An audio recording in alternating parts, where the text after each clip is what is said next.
Okay, introductions. There's a lot of things there that I'm kind of curious about. We don't have to do them all. I'll start off so you can kind of get a perspective.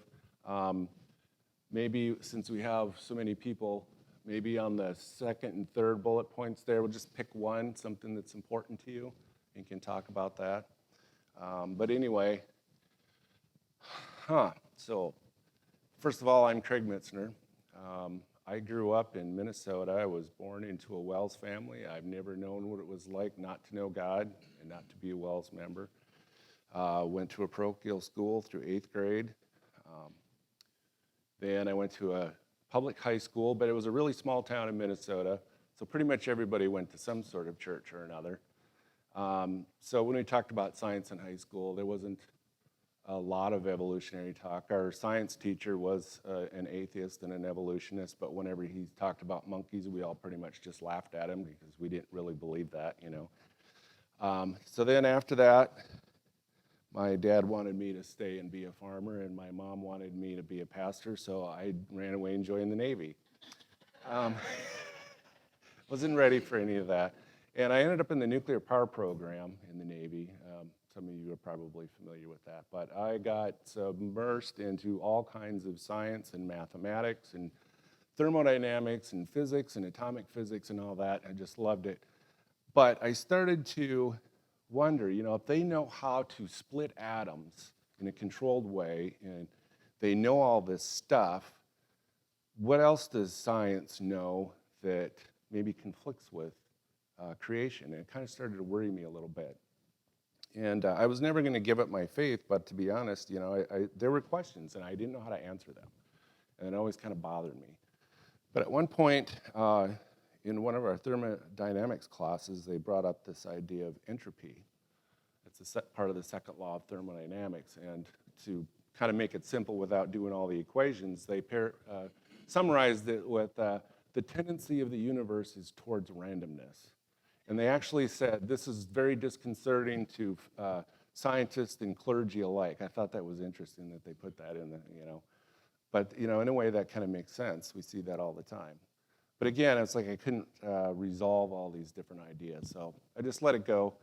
After I got out of the Navy, I used my GI Bill and went to college. I got a master's degree in electrical engineering.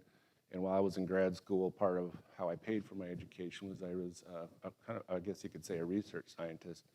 Published papers, gave presentations all over the place, and learned how to teach junior people. So that's kind of where my background is on that. Then I came out here. I work at the Naval Undersea Warfare Center.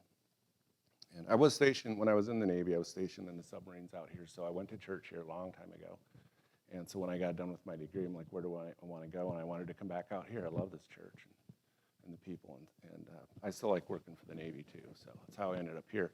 But along the way, one of my son's friends came over, and we were talking about creation and evolution, that sort of thing. He went to a church in Paulsbo, and he gave me a DVD that their pastor had put together. And he introduced me to some material that supported the creation viewpoint and address science and stuff too. And that's kind of what started it. And that was like 15 years ago, maybe. I just started buying books and learning it, and it was great. And then, you know, life happened, and I kind of put it away for a while. And then it wasn't too long ago, Pastor said, you know, some people have been asking about this stuff. Do you still have that information? Would you be interested in, you know, facilitating a discussion on it? So that's how this kind of got started. So I dug out all my own books and bought a bunch more and been kind of working on this. So that's my background, maybe more than you wanted to hear. But so anyway, anybody would like to introduce themselves, you know, where your background, have you always been Wells, or you new and you got questions or what? And yeah, what your interest is in this study, what you want to get out of it, or anything else you would like to address. So anybody would like to volunteer to share? Okay, Tom.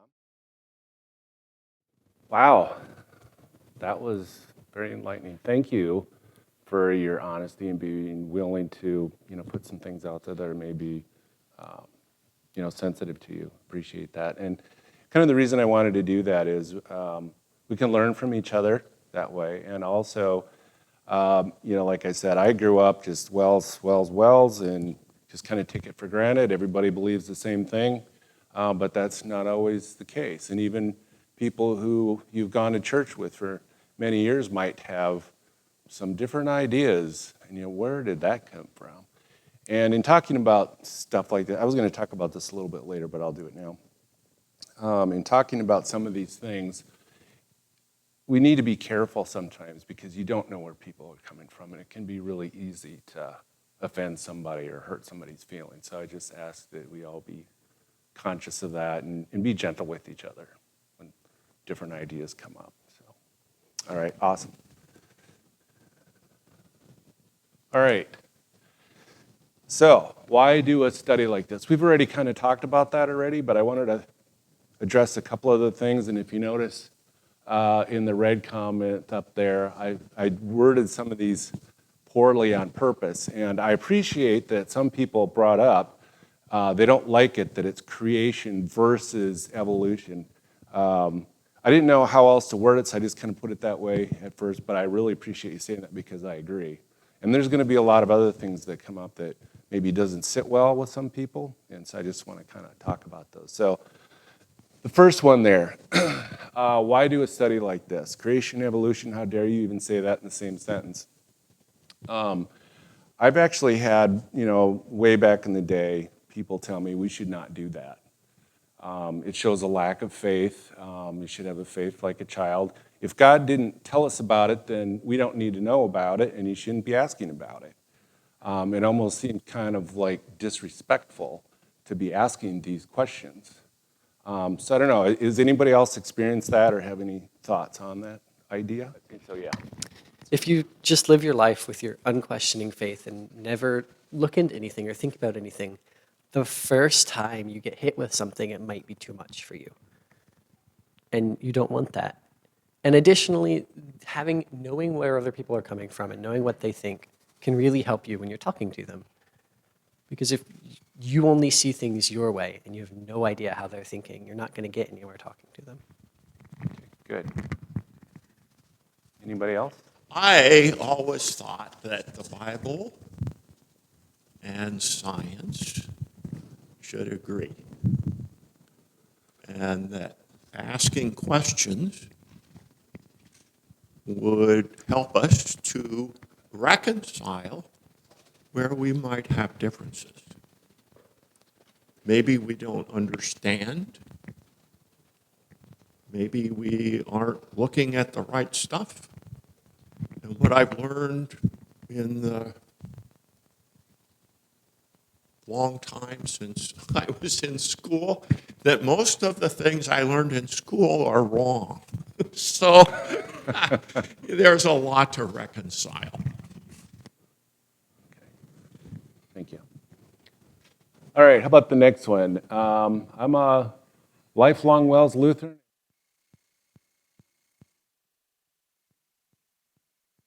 I have questions.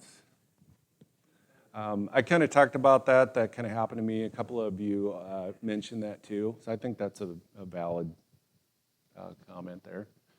I want to be able to prove that evolution is wrong. What do you think about that statement? Principal Hintz? Oh, yeah. I should let you run that. That's a question we've talked about in our evolution Bible study, and my response to that is you're not going to win somebody over with an argument. If you go through and debate, and it's a strong, heated debate, the person at the end of it is like, "You're right. I've never thought about it that way. Thank you for yelling at me and hurting my feelings and telling me everything I learned from my entire life was wrong and blasting every person I've ever known, and now I'm going to believe what argued me to believe it." Right. Well said. So we have to be really, really careful of that you're not going to win somebody over with an argument. So the phrase of seek to understand before you seek to be understood, I think really applies here. Great. Vinny? I think kind of to piggyback off of that, I think the idea, going back to that first point too, of really taking time to learn and understand different beliefs and how we as Christians can, argue is not the right word, but like combat that, I guess you could say. In college, you take a doctrine class, and one of the whole doctrine courses you take is learning about other beliefs and religions, and then using the Bible to kind of help you to talk about those and debate those a little bit. And I think it's really important to understand so that you can have that conversation, because if you don't understand what other people believe, you can't really have a conversation at all. So I think it's important to know what they believe, so then you can talk to them about it. Otherwise, you're not gonna have anything to talk about. Right. Okay, good. Yeah, that's an interesting, I'm glad you brought that up, Chris, because there can be a good reason to do it. It can be a bad reason to do it. If you're really trying to have a discussion and understand, and if they're willing to listen, it gives you an opportunity to sprinkle some gospel in there too that they maybe wouldn't otherwise hear. But beating them over the head is not going to really work. There's this thing called cognitive dissonance. I don't know if anybody's ever studied that or anything. When you start to tell somebody that they're wrong, I mean, just think about that. If you're confronted with being wrong about something, it's embarrassing. It actually physically makes you feel bad. And I did a little reading about this. Of course, the evolutionists say, that's a survival thing, because the more you're right, the better you can survive. So that's a survival thing. I think it's probably more of an ego thing, really. You just don't want to be wrong. And the effect, though, is that people, even if they know they're wrong, they will defend themselves so that they're not wrong. And beating somebody over the head is just not going to work. They will just get defensive. They won't hear you. They won't listen. You can hurt people's feelings, and that's really not the way God wants us to act. So, okay. Anything else? Okay. Okay, a couple more ideas. Why? To give glory to God, study His Word, and be prepared to give a defense. I don't know if you're familiar with that passage from 1 Peter about being prepared to give a defense for why you believe what you believe. And we've talked about that, and that's some of your goals. I think that's great. I think that's a very legitimate reason to do a study like this. If I can prove the Bible is true, then maybe we can save some unbelievers. What do you think about that idea? Anybody ever thought that? I'm going to save them. Okay, good. It can happen, though. There's a book called Cold Case Christianity. I don't know if anybody's familiar with that, but there was this atheist, unbeliever. He's a cold case detective. He was really good at digging up old information and interviewing people, and he knew about psychology and when people say things, and when you look at old evidence, you can come to a pretty good idea of what really happened. So he set out to prove that the Bible was wrong using his excellent skills at cold case studies. And by the time he was done, he was a very firm believer, and he ended up being a pastor. And a very interesting book. If you ever get a chance, it's actually pretty easy to read. It's really interesting. So that can happen. Reference material. So I did introduce myself, but some of you might think, well, why am I up here talking about this? I'm not a pastor, and I don't have a PhD in astrophysics and all that stuff. What makes me?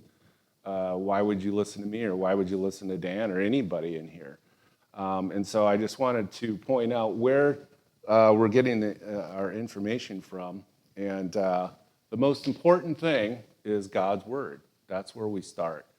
And in looking at that, I always kind of wondered, when I was a kid, I started out with the King James Bible and then NIV, and over the years, all these different translations. So I like to look at all of them, and I have a whole stack of Bibles. And I really like the study Bibles. Here's the ESV version that I have, and there's some pictures at the very end of the slides too. It shows like the very top pages, like verses 1 and 2, and then there's a whole bunch of discussion on it. All kinds of other Bible passages to reference and all that. It really helps you dig. It's a study Bible, and that's where a lot of this stuff that we're going to talk about is going to come from. And I like looking at the different translations because sometimes they use different words. They mean the same thing, but it kind of helps you get a different perspective when they use the other words. And the easy-to-read version, that's not really a Wells-sanctioned translation, but once in a while I like to look at it because it is worded a little more basically, and they have some interesting perspectives on there. But I'm not familiar with the prison Bible, so I don't know. And I physically have a lot of these translations, but the ones I don't have, I go to BibleHub.com or BibleGateway.com. They have all the different translations, so you can look up Genesis 1, verse 1, and then you can do a drop down and like pick which translation you want to look at, so you can compare them and stuff like that. So that's the most important part of where our information is coming from. The next one is Lutheran commentaries. This is a commentary on Genesis 1 through 11. So this book is just on Genesis chapters 1 through 11, and there is a lot of conversation about it. And it's from Northwestern Publishing House, so it is Wells friendly. Okay, you don't have to worry about that. They have a lot of the Hebrew and stuff in there too, so you're looking at the original text. And just really well written, a lot of information. I really like this book. And I'm not even sure how I ended up with it, but I've had it for a long time. And if you're interested in studying stuff, I think this is a very good book to get. The next one is a Bible history commentary on the Old Testament. There's also one on the New Testament. I don't have that one, but I have this one. This is all of Genesis, not just 1 through 11, but again, a lot of good information there. Another way to study things and have things explained. And it is Wells friendly. It's Northwestern Publishing House, so very trustworthy, I think. Then there's some other ones. This one right here, it's called the Genesis Record. It's not a Wells thing, but from what I've read, it's very in line with what the Bible says is what is true. And it's written by one of them was a pastor, and this one is Henry Morris, but there's another one called The Genesis Flood, and that was written by the two of them, and one of them is an engineer, a hydraulics engineer, and so they did a lot of study on the flood and the evidence for it and how it matches up with what the Bible says and everything. Very good books. And this book here actually references this author, so I tend to trust it. They said it was a good one, so I like that. This one, in the beginning, compelling evidence for creation and the flood. This is one of the first books that I got like 15 years ago that really got me going on it. This guy, and there's about the author in the back of your slide, so you can read it in more detail. But he started out, he was an atheist, evolutionist, PhD, and I don't remember if I think it was mechanical engineering. And he started looking into something. He's like, wait a minute, this isn't making sense. And he started looking into it more and more. He's like, I just can't buy evolution anymore. And he became a Christian, a believer, and he runs a Christian Research Institute. Lots of science in here with the Bible. Very good book, I think. Lots of pictures. It really got me going way back in the day. And last time I looked on Amazon, I think there was like only 1 or 2 left. You might be able to buy some someplace else too. But if you really want to start digging into it, I think this is a really good book too. So that's where some of our information comes from. Answers in Genesis. How many people have heard of Answers in Genesis before? Okay, good. Good. Very good resources. A long time ago, my mom, as one of my birthday presents, it was a subscription to the magazines. And I got a whole stack of them up here. After we're all done, if you want to come up and take a look through them or at any of these books or anything, please feel free to do that. They also have a very good website, too, that you can look at. Lots of videos.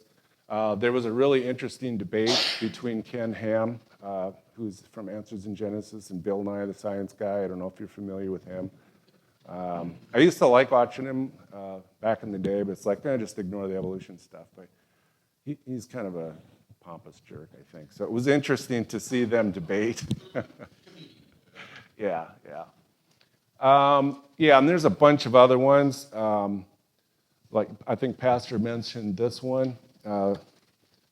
This is a PhD dude, but he talks about starlight and that whole thing. Very Christian, part of Answers in Genesis and stuff too. But very knowledgeable in astrophysics and that sort of thing. So there's a lot of other books like that.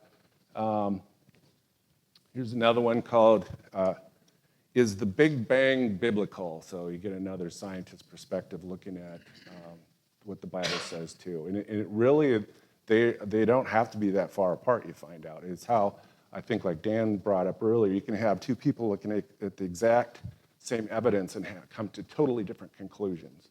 And so he kind of talks about that stuff in here. So another good one. Tons of other ones, like I said, you can come up and take a look. There's this one called Signature in the Cell, DNA and the Evidence for Intelligent Design. I like studying a lot of different things. I'm kind of knowledgeable in a few things here and there. Biology and DNA and all that kind of stuff is not one of them. I really don't know much. So I'm going to rely on you people that know about biology and that sort of thing to help out with some of these presentations maybe. So, okay. Other secular ones, I actually bought some textbooks on geology and stuff like that. They're up here too, of course, just strictly evolution. Strangely enough, they had some of the best explanations about the Big Bang Theory and all that kind of thing. So other books like that. Okay, I need to keep going here. A lot of stuff online, of course. Okay, proposed study topics. There are certain things that I know more about and that I'm interested in that I can talk about, but I want to know what you guys want to know about. And in that questionnaire, you can select the kind of things that you want to focus on or rank them in order if you want. I just want to get a feel for, what do you want these discussions to be about? What do you want to learn about? I could go on and on about whatever I'm interested in, and the rest of you might be yawning and drool starting to go down, and pretty soon your head's tipping back or whatever. I don't want it to be like that. So this is a chance for you to, in that survey, write down some things that you're really interested in, and like to what extent, and all that kind of stuff. So these are just some topics I came up with, and some of them are going to be closely related with each other, so we can talk about them at the same time too. Okay. Proposed format. All right, subject level of depth. Like I said, I like really digging and pulling threads and stuff, but maybe you don't want to do that. So I kind of give an example of what I've been going through in the very first day 1 through day 2 will be the first study. So I started reading it, and it uses this word, depending on which translation, it uses this word firmament. And I'm like, what does that actually mean? What does that mean? So you read some that says skies, some says heavens, and then I started reading, and like, well, and then it talks about separating water from water. What does that mean? So I'm like, all right, let's really dig into that. So first of all, I start off looking at all the different translations and looking at the words that they use, and I highlighted the yellow for the firmament, and the blue is with water. So look at the NIV, it says vault. The NASB says expanse or firmament. Heaven, expanse, heaven, space, sky. What does that really mean? And so I really wanted to dig into that. And I'm not going to go into it now, but just giving you an example. So I really studied that. And then talks about the firmament separating water from water. I'm like, what does that mean? A lot of people kind of dismiss it as like, well, it's the clouds, and then you have the seas. But it's not what it says. And some people have proposed, well, there was actually a layer of water up there. Well, then the argument is, well, you can't have that water up there, actual layer of water. It would just be too heavy, and it would be pressure. We can't handle that kind of pressure. So I can't understand that, so that can't be true. And I'm like, well, could it be true? And so I actually enlisted the help of one of my mechanical engineering friends where I work, who's a Christian. And we did some calculations, and there could be a layer of water up in the sky 100 feet thick, and that would not be a problem. Because think about it. You have scuba divers. They go down 100 feet, 600 feet, whatever. That's not a problem. The problem is when you come up, it's the depressurization, right? You can get the bends. So the pressure itself is not a problem. And so I would even maybe put up some calculations and show you that if you want to see it. But, okay. Well, just to even talk about that, look in our present weather patterns, like with California, they had like what they called like a certain, it's like a Yeah, atmospheric atmospheric rivers. river. Yeah, so Yeah. you're seeing effects even now. You can see Right. examples. And when you look at other parts in the Bible where, like during the flood, you know, I was just kind of dismissed it as well. It rained for 40 days and it flooded the whole world somehow. It was big rain, I guess. But when you look at what it actually says, it says the fountains of the great deep broke open. So water came from the ground in a very violent way. And it says the floodgates of heaven were open. If you think of a floodgate, that's not a shower head thing. I looked up floodgate just for looking at images, and massive force, tons and tons of water gushing. Yeah. So I'm like, well, that could be. Maybe we should look into that a little bit more. And then it's like, okay, well, what do some of these other references say? So then I get into, this is an example of this book right here. So it has the original, the Hebrew, and then the Bible passage, and then it goes on to the commentary, which sometimes for 1 or 2 verses goes on for like 5 pages. And so I just kind of underlined a few things. I'm not going to go over them here. Way on the bottom, it talks about the Whitcomb and Morris, the Genesis flood, and they were okay with what was said in there. That's why I trust that book too. So that's just an example of the kind of depth that we can go into. And then you go to the Morris book, start with the Bible passage, and then they go on to it, and he actually gets into some engineering aspects of it and stuff, and he goes on quite a bit. He talks about a vapor canopy, that kind of thing. So the yellow there at the end, so was it vapor, was it water, was it clouds, is it space, what is it? So then I like to go to the Hebrew and actually look at that. And this is actually from BibleHub.com. You can look up all the different translations, including the Hebrew, and the Hebrew language and the Hebrew lexicon. And if anybody's really interested, David Bauman just turned me onto this book. This is Hebrew lexicon, and it's really thick and heavy. I'm still trying to figure out even how to use it. I did find all the letters in the Hebrew language and marked them, so I know where to start. But so you can take a look at that too. But anyway, so if you look through there, let's see. Is that the one? Trying to find the pointer. There we go. All right, so, and in the Hebrew language, they go from right to left, so that's why it looks a little different. But, and said God, let there be a firmament in the midst of the waters, and let it divide between the waters and the waters. So if you look at the Greek letters, or Hebrew letters, they repeat. It's mem, yod, and final mem in all cases with some little punctuation marks.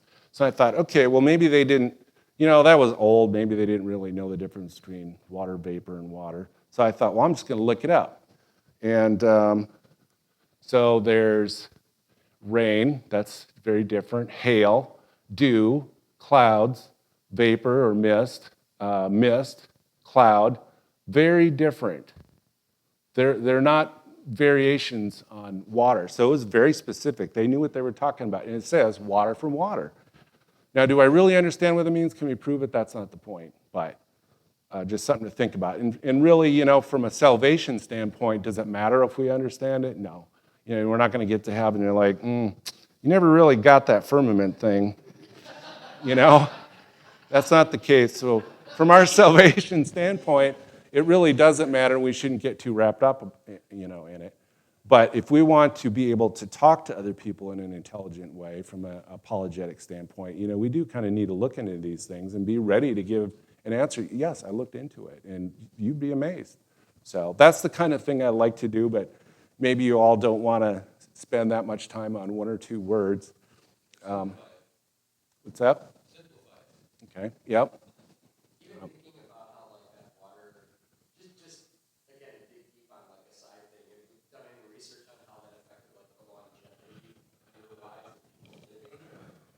Yes, that is very interesting. So anybody that's in the nuclear power program knows that water is a very good shield for radiation, different types of radiation.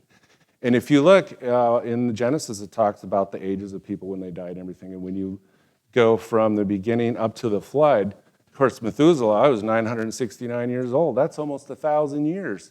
You're like, well, he was an outlier. I mean, he must have taken his vitamins or something. But if you look at him, the average age for those people back then was 900 years. And then when the flood happens, I put it on an Excel spreadsheet and plotted it, and it dies off like that as soon as the flood is over. And if you look at it and do a curve fit, it actually is described by a mathematical equation called a logarithmic equation, which they only really were able to define, I think it was like in the 1600s. So, anybody that argues, well, Moses was back there and he wanted to fool people, so he did the calculations to make it fit a logarithmic curve. No, he just wrote it down because that's either what he saw or what he was told. And I just found that to be completely fascinating, that, yeah, there was an effect. And then the other thing, too, is carbon. What's that? Oh, it was a little rough, but I mean, on the x-axis, you kind of have to make some guesses about where the generations were, but it was pretty good. So, and then the other thing, too, is carbon-14 dating. That's why, probably, all their dates are off, because carbon-14 is a result of the radiation that occurs creating the carbon-14, and then over time it dies away. But if there was never that much to begin with, it's going to make things look a lot older because there wasn't that much to begin with. And so you would think, well, in order for it to decay down to this much now, it has to be 50,000 years old or whatever. No, if there was never that much carbon-14 to begin with, it's going to look a lot older than it is. And I was going to try to do calculations to figure out if the water was this thick, how much the attenuation of radiation would be and how much that would affect the carbon-14 content. I haven't got there yet, though. So anyway, very good question. Okay. One thing I wanted to say. So despite all that, I really liked in that day 2, finally, it says in there, and every translation says it, God said, it was so. Even if you don't understand it, just trust me on this, and it was so. I like that. And of all the days he talks about that's the only day that he uses those words. So I thought that was interesting too.